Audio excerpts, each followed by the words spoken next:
Ano mas importante? Emotional stability o financial stability? Sagutin natin. Of course, both these two are very important.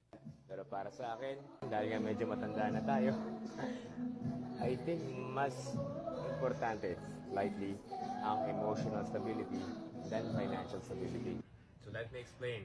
Bakit kanyo? Kasi if you're emotionally stable, if you're mentally stable, then whatever happens, whatever the circumstance, whether it's tough, mahirap ang pagkakataon, walang pera, madaming problema, then you're okay. Your emotion regulation is on point. Makakapag-adjust ka, your mindset very positive pa rin. You will do things, magpupursige ka, sisipagan mo, maghahanap ka ng paraan, and you will not lose your sanity, ika nga, just because wala kang pera. Whereas kung wala kang emotional stability, tapos yung finances mo, all of a sudden, nauga, naubos, o nawala, then I don't think you can handle that stress very well.